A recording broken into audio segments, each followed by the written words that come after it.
He was born into a world where the walls themselves whispered secrets.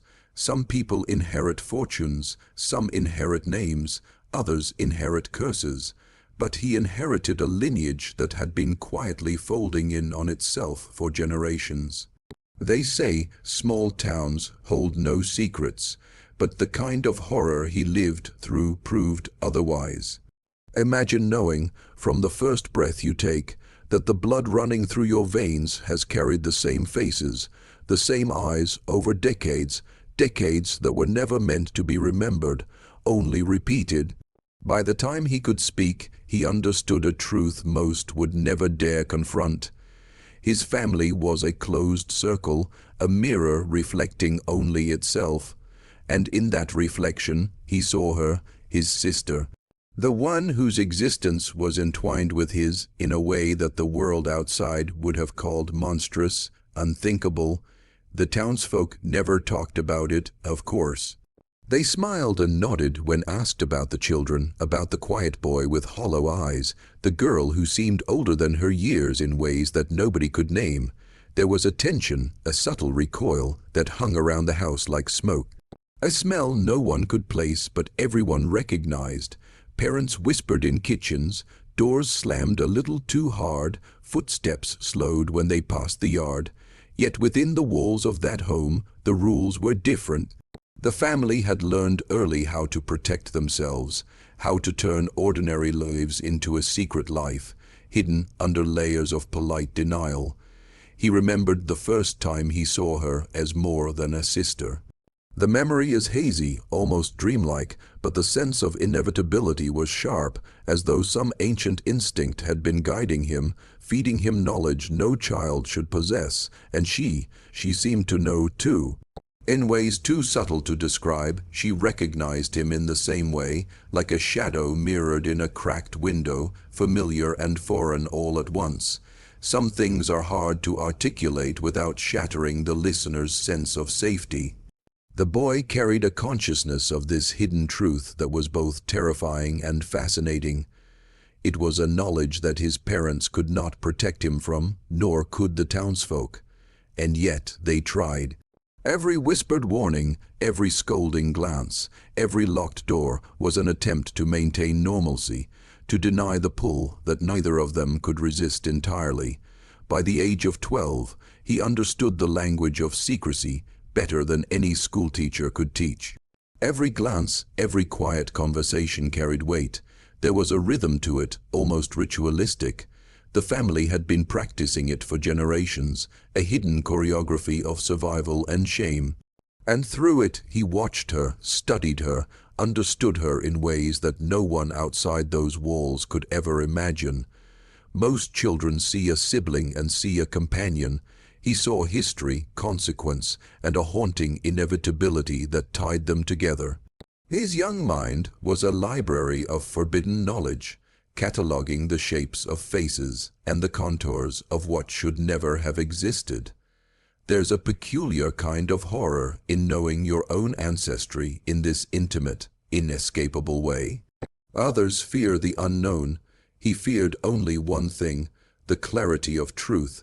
The more he learned, the more he realized how deeply this family secret was woven into every corner of the house, every meal, every whispered joke.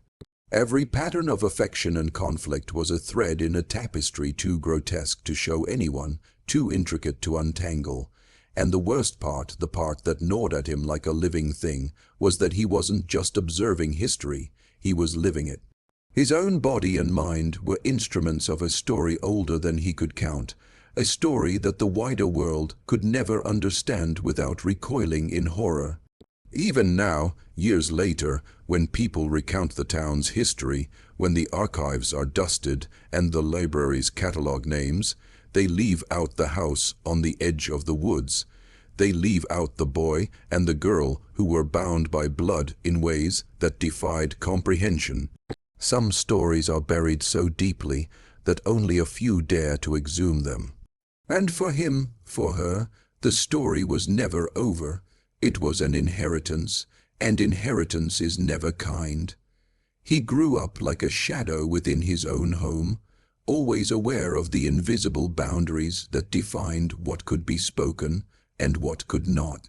Ordinary children chase balls, climb trees, scrape their knees, and whisper secrets under blankets. He did those things too, in fragments, but there was always an undercurrent of knowledge he could never share. The air seemed heavier, charged with an unspoken rule. To look too closely at certain truths was to invite danger. And danger wasn't some abstract fear for him.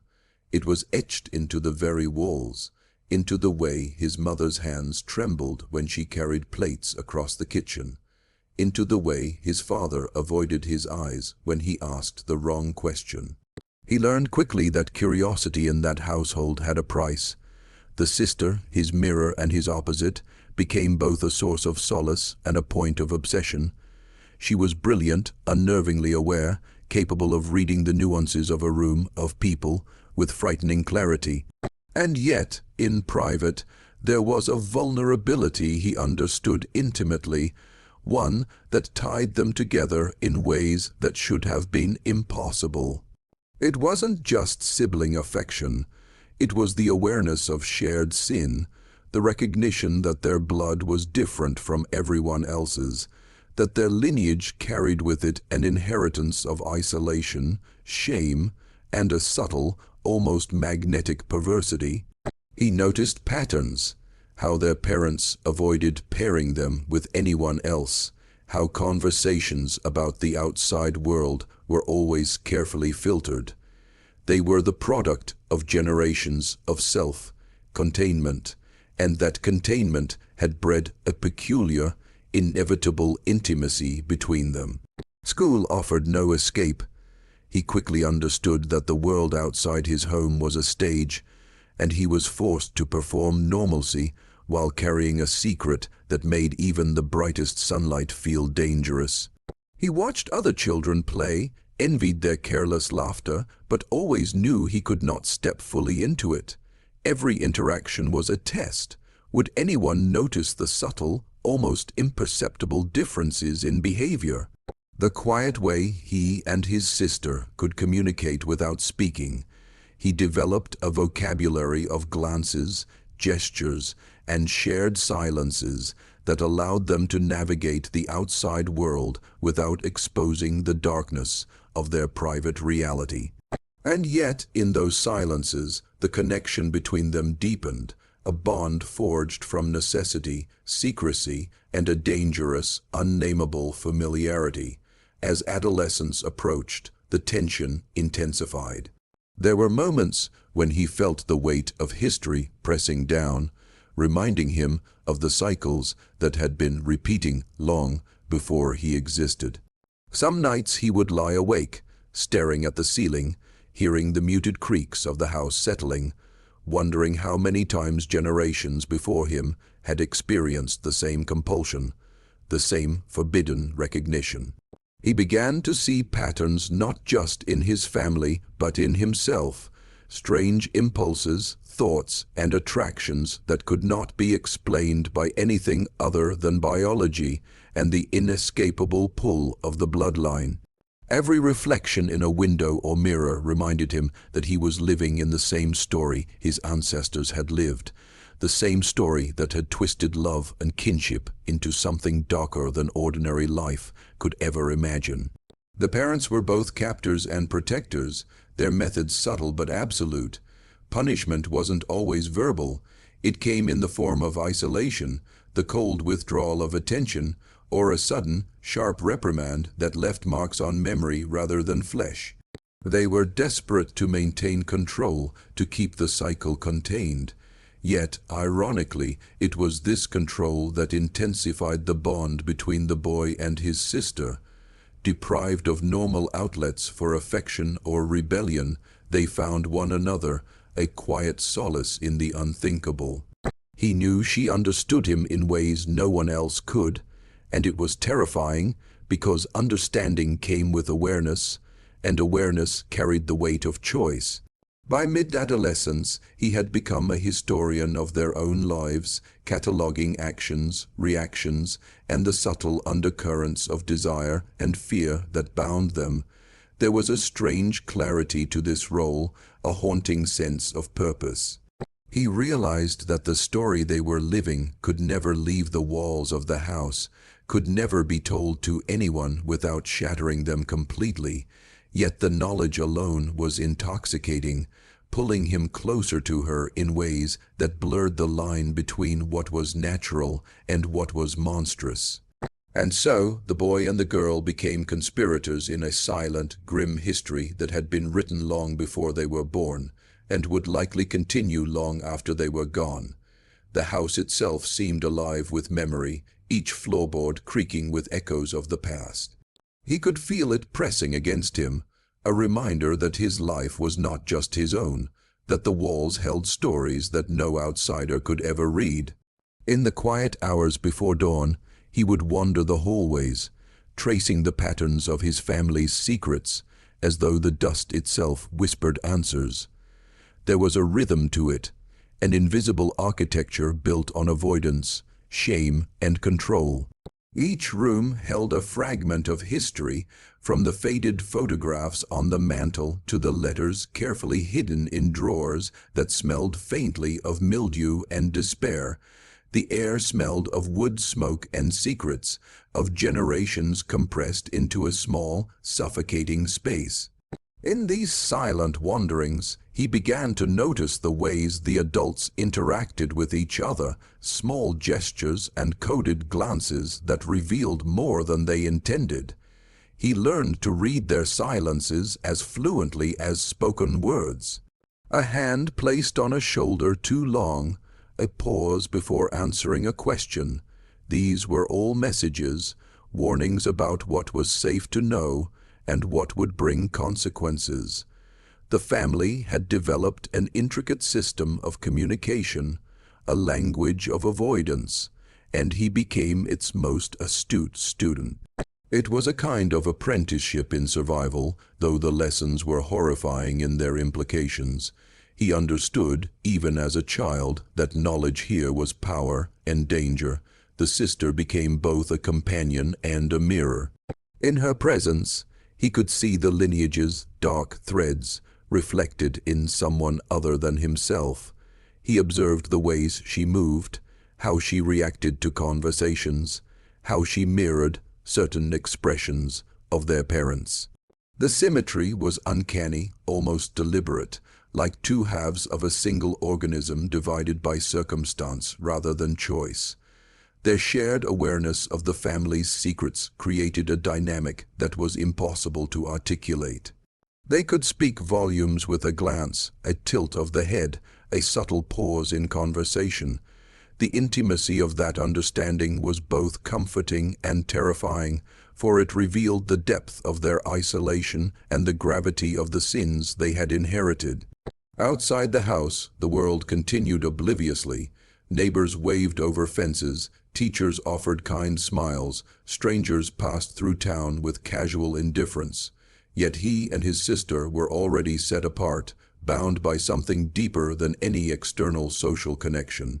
They carried an inheritance no one could see, no one could understand, and no one could ever truly touch. The tension between normalcy and reality grew heavier with each passing year. Every social interaction, every attempt at friendship, carried the unspoken question, would anyone notice? Could anyone comprehend the shape of the world they had been born into? By his early teens, the boy had developed a precise awareness of his own impulses. He could feel the subtle currents of attraction and aversion, the magnetic pull of forbidden recognition. It was as though his body and mind were keyed to the same frequency as his sister's, vibrating with the echoes of generations that had never left the house.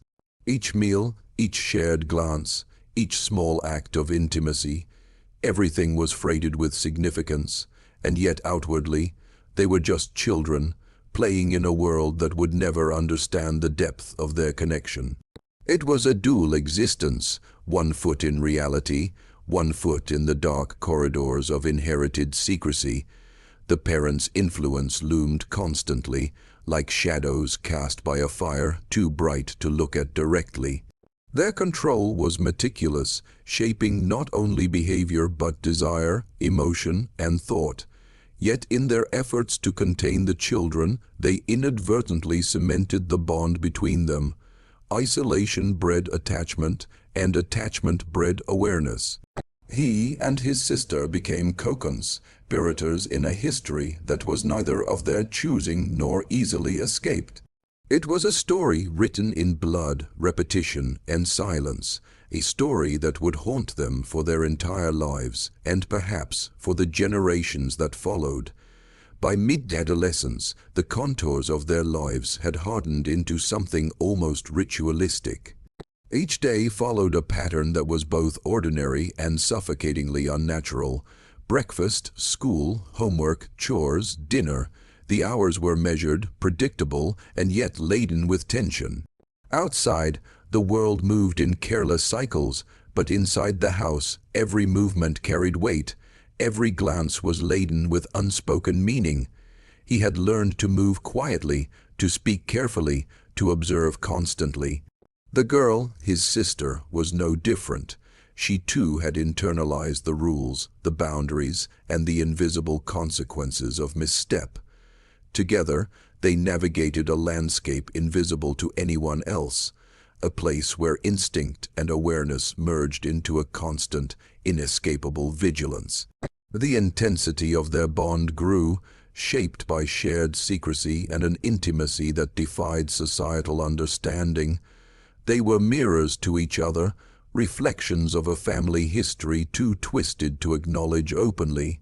Ordinary children form attachments, seek validation from peers, and test limits. But for them, the lines were always drawn sharply, inescapably. Every gesture, every whisper, carried significance beyond comprehension.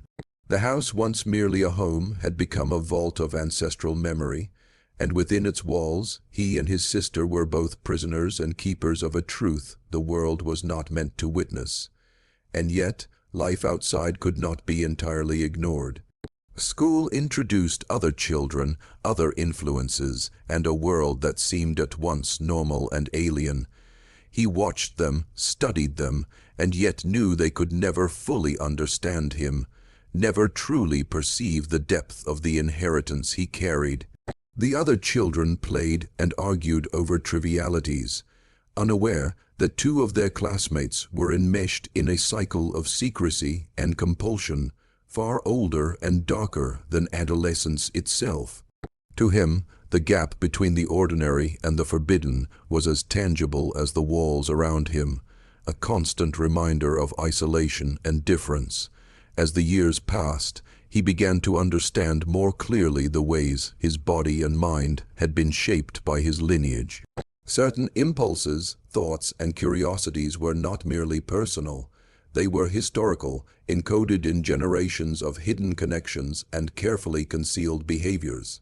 He saw patterns in his own actions, mirrored in his sister's responses, and realized that their lives were repetitions of stories told long before their birth.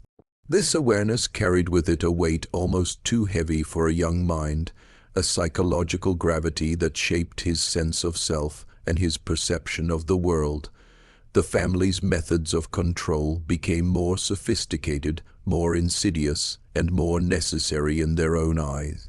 Punishments were subtle but effective. Fear was not wielded recklessly but calibrated with precision. He had learned to anticipate the consequences of thought as much as action.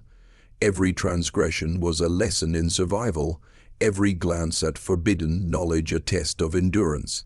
And through it all, his sister remained a constant companion, a witness to his growing understanding, and a participant in a bond that was at once terrifying, comforting, and impossible to name. By this point, the line between affection, loyalty, and compulsion had blurred. He could no longer tell where his own thoughts ended and the influence of generations began. The house, the family, the bloodline, they had become extensions of himself. The truth of their condition, the weight of their shared knowledge, was an inheritance as real as any heirloom, as unyielding as the walls that enclosed them.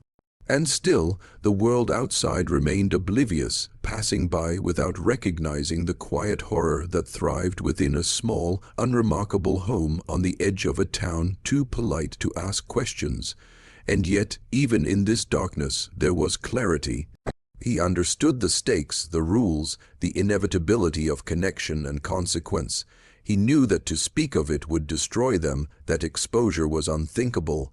The truth was both a prison and a map, guiding him through the labyrinth of desire, fear, and obligation that defined his existence. And as adolescence gave way to the cusp of adulthood, he began to comprehend the terrifying magnitude of what had been passed down to him, a knowledge and an awareness that would shadow every choice, every relationship, every fleeting moment of freedom. By the time he reached late adolescence, the boundaries of normal life had become almost meaningless. School, friends, and even fleeting crushes seemed distant, irrelevant, compared to the gravity of what he carried within. The house remained the axis of his existence, a place where the air itself seemed thick with memory and expectation. Every room echoed with reminders that nothing about him, nothing about his sister, could ever be ordinary. He felt the pull of his bloodline constantly, a force both intimate and terrifying, shaping every glance, every word, every thought. It was a rhythm as old as the family itself, a cycle that demanded recognition and submission. At times, he would catch himself watching her and feel a disorienting mixture of fear, fascination, and understanding. She had become a mirror in which he saw not just his own reflection, but the reflection of every ancestor who had lived, hidden, and repeated the same patterns. He began cataloging these moments silently, aware that even thinking them aloud would shatter the delicate equilibrium they maintained. He realized that their bond was as much about survival as it was about connection, that the line between affection and something darker was no longer discernible. The intimacy between them was both protective and destructive, a force that isolated them further from the outside world while deepening the inexorable pull toward one another. The parents, now older and more entrenched in their rituals, had become both guides and wardens. Their vigilance was constant but subtle, an omnipresent pressure that shaped every choice the siblings made. Lessons were imparted not with lectures but with silence, with glances and gestures that carried the weight of consequences far heavier than any spoken threat. He had learned to anticipate their expectations, to navigate their moods with a precision born of fear and necessity. And in learning this, he also learned to navigate the unspoken contract that bound him to his sister, the unnameable acknowledgement of shared inheritance that had become the foundation of their relationship. Outside influences, friends, neighbors, fleeting encounters with the wider world, offered little relief. No one could understand the architecture of his life, the invisible scaffolding of secrecy that held it together. Even casual curiosity was dangerous. Questions had to be filtered, expressions controlled, laughter measured.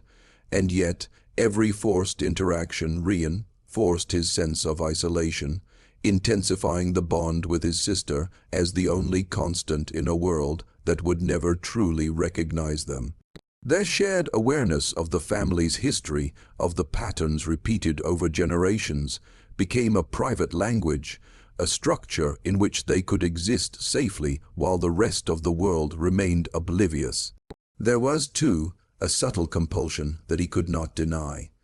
It was a force woven into the very fabric of their shared DNA, a magnetic pull toward recognition and intimacy that neither moral reasoning nor external law could interrupt. It was frightening and exhilarating, a shadow that moved with him constantly, shaping desire, thought, and action. He recognized it as inheritance, as inevitability, yet the realization did little to quell the emotional and psychological turbulence it created. The awareness of shared culpability, of shared history, was both a burden and a strangely affirming confirmation of their existence within the family's continuum. And in this tension, in this constant oscillation between fear and understanding, he found a quiet clarity. He knew that the outside world would never understand, and perhaps that was a mercy. He knew that exposure would destroy everything, yet that knowledge only reinforced the intensity of what existed between them. Each day, each meal, each whispered conversation became an act of both preservation and rebellion, a careful navigation of forces that were older and stronger than he could ever fully comprehend. And through it all, he carried the knowledge that their story was unrecorded, unseen, a hidden chronicle of human behavior that no historian would ever dare to document fully. By now, the pattern of their lives was undeniable. Every instinct, every movement, every heartbeat was part of an unbroken chain stretching back generations. And though the weight of it was suffocating, there was a perverse clarity in understanding the inevitability of their connection, the inevitability of the story that had been written long before they were born. He and his sister were living history, a record of inheritance, secrecy, and the complex, often terrifying psychology of blood. If you're still watching, you're already braver than most. Tell us in the comments, what would you have done if this was your bloodline? As adulthood loomed, the boy, now a young man, felt the full gravity of what had been passed down to him. The innocence of childhood, already fragile, had long since been replaced by an acute awareness of the family's cycles.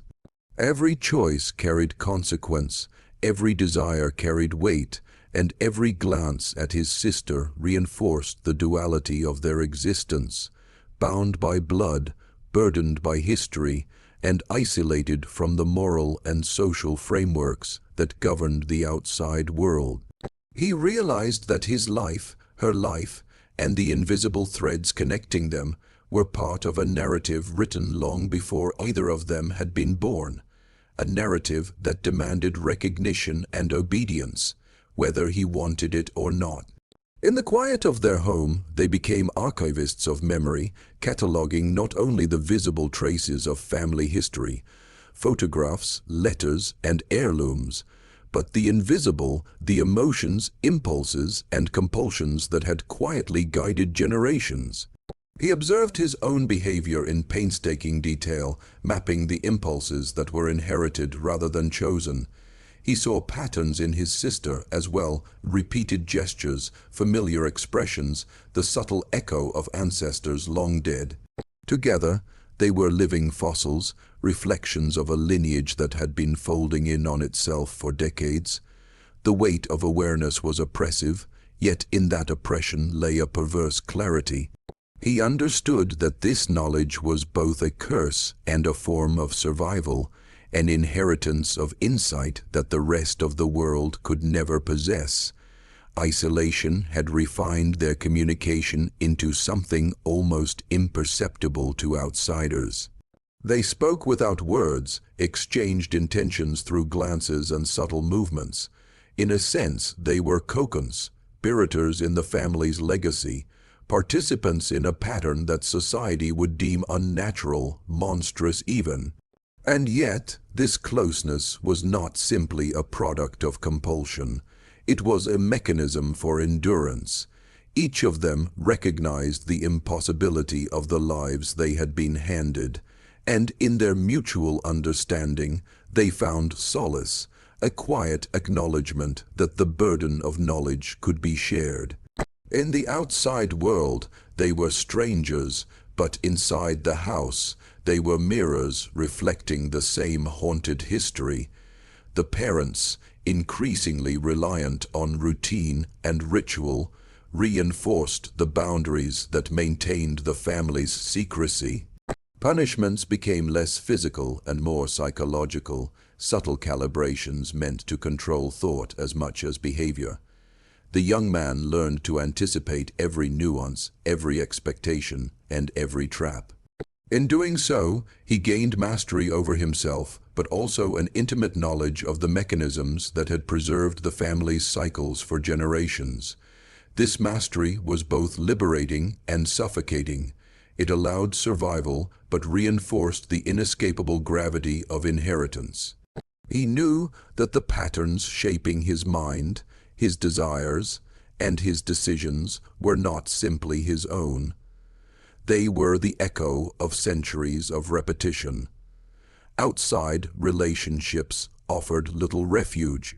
Friends, co-workers, even fleeting romantic encounters could not penetrate the gravity of the home he had grown into.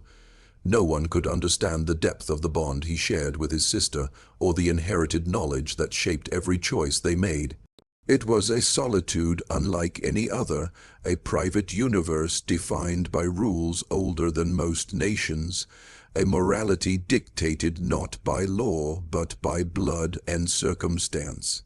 Every moment of ordinary life became a careful negotiation, a performance designed to maintain invisibility while honoring an inheritance too dangerous to reveal, and still, the pull of their connection remained undeniable. It was a quiet, persistent force, present in shared glances, gestures, and silences. It was the rhythm of generations, a haunting awareness that life outside the walls could never replicate or understand. The young man understood the truth in a way most could never conceive.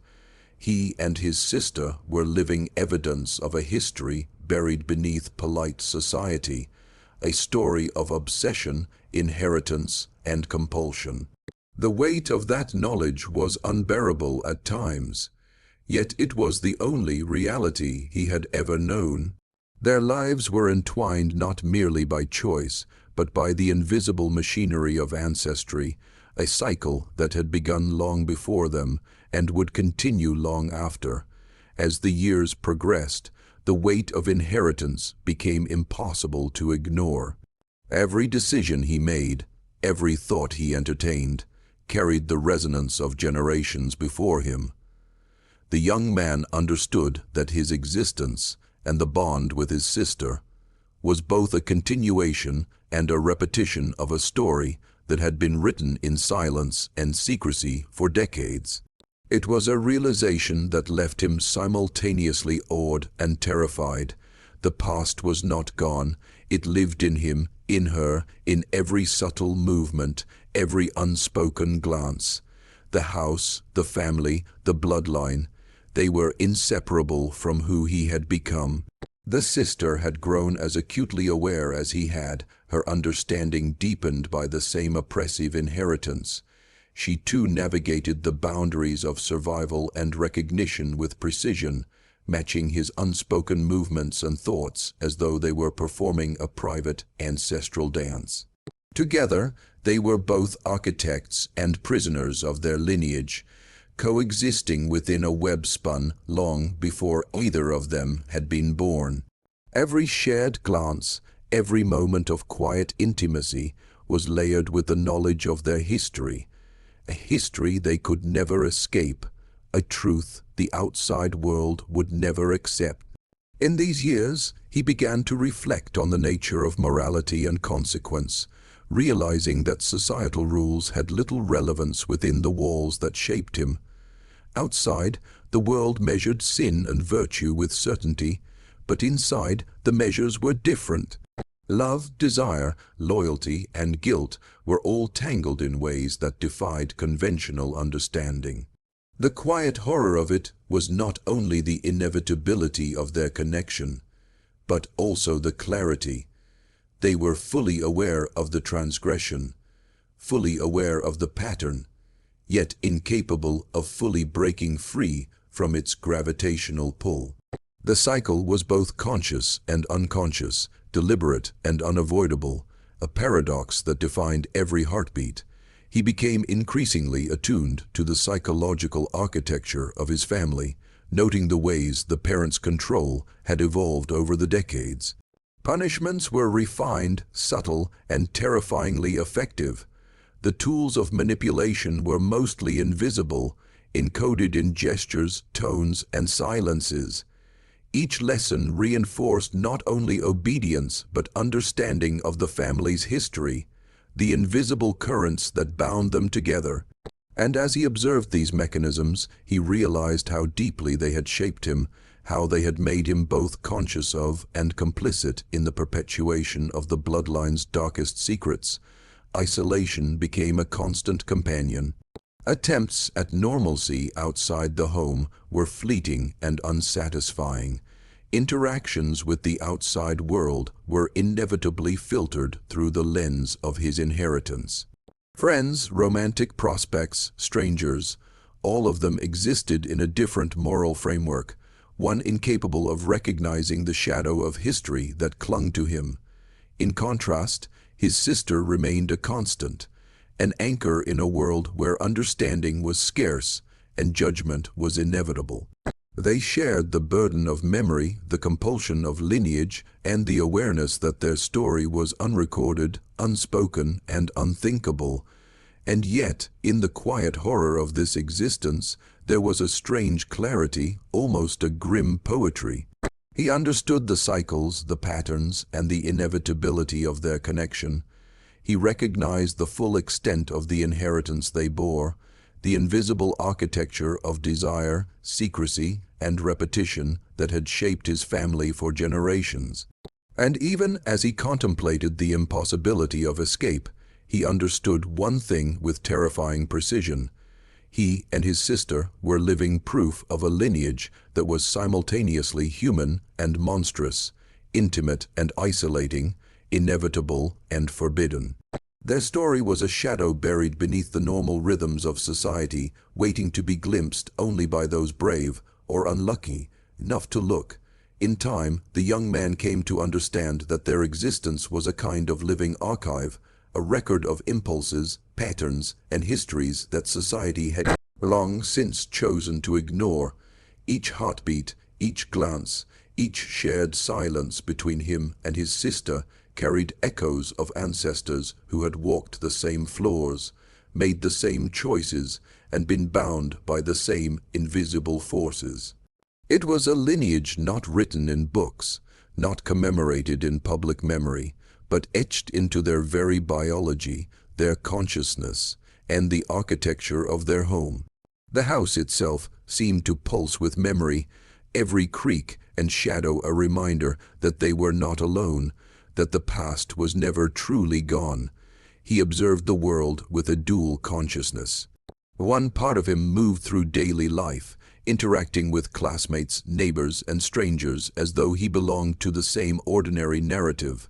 But the other part, the part born of inheritance and awareness, watched, catalogued, and measured. Every normal action was filtered through the lens of forbidden knowledge, every conversation a potential threat to the fragile equilibrium that had defined their lives. He became a master of restraint, of observation, and of subtle control, capable of navigating the outside world while maintaining the secrecy that protected both him and his sister from exposure. The sister remained a constant, both a mirror and a companion in the ongoing negotiation of survival.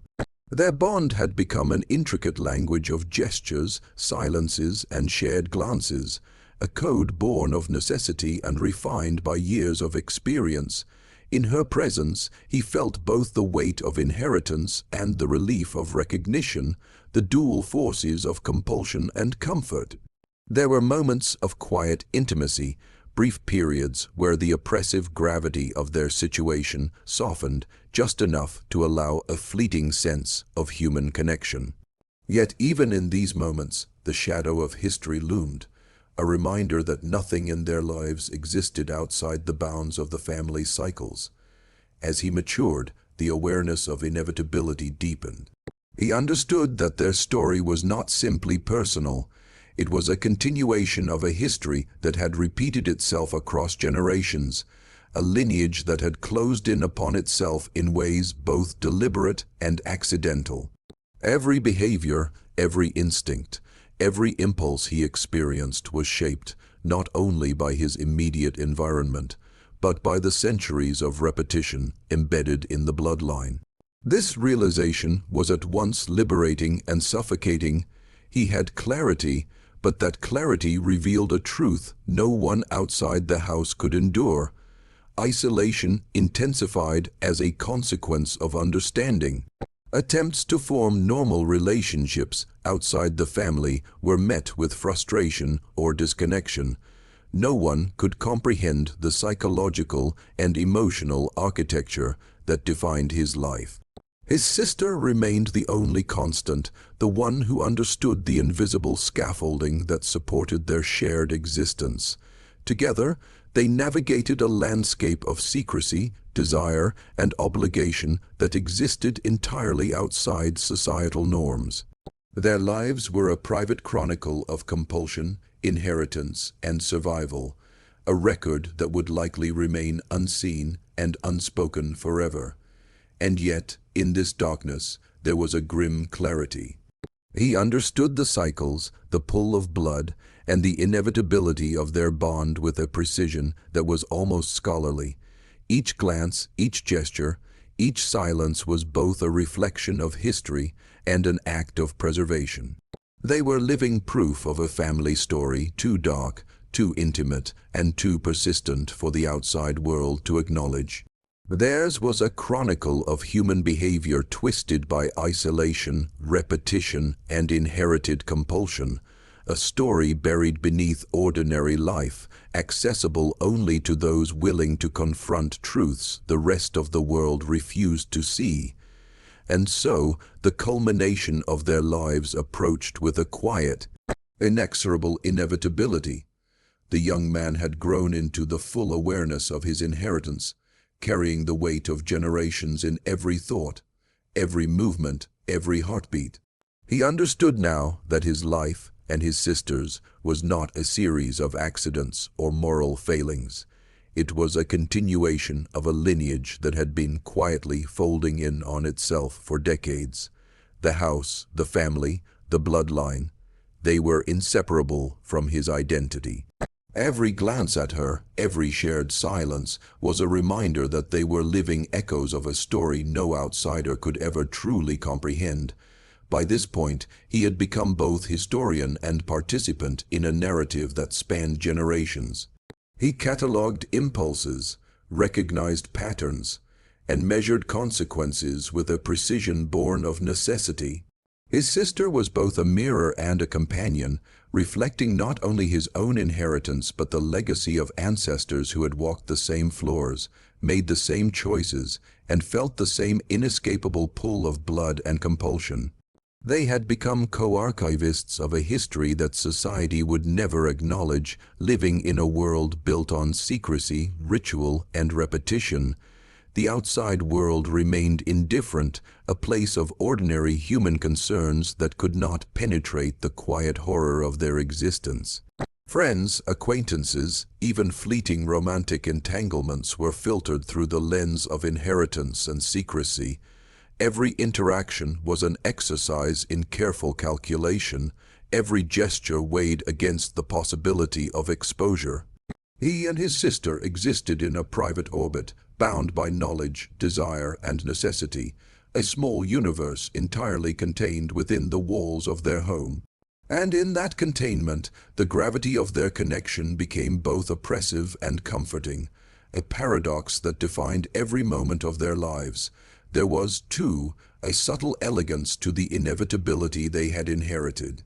The compulsion, the awareness, the unspoken rules, they were all part of a cycle that had endured for decades, centuries even, and he had come to see it as a form of continuity, a pattern that defined the family more than any individual could. Even the parents, now distant and frail, were actors in the same ritualized system, their influence persistent but increasingly symbolic. The young man and his sister carried forward what had been preserved, aware of its power and of the impossibility of escape. In the quiet moments, he reflected on the duality of their existence, the horror of the inheritance and the clarity it provided. He understood that the truth of their lives, the cycles of blood, secrecy, and compulsion, was one the outside world could never bear. Yet within that knowledge lay a certain discipline, a grim order to a reality most would find unbearable. They were bound by more than desire. They were bound by history, by memory, by the inevitability of ancestry. And this awareness, though terrifying, was their inheritance as much as the blood itself. Finally, the young man came to accept the full weight of what it meant to live in the shadow of his family. Every choice, every thought, every instinct was intertwined with the lineage he carried. The story of him and his sister was not one that would ever be told in polite society, nor could it be reconciled with conventional morality. It was a chronicle of intimacy, horror, and survival, a hidden archive that bore witness to the persistence of human behavior shaped by blood and secrecy. And though the world around them moved on, oblivious, he and his sister remained tethered to each other and to the invisible currents of history, living proof that some stories are never meant to be uncovered, yet refuse to be forgotten.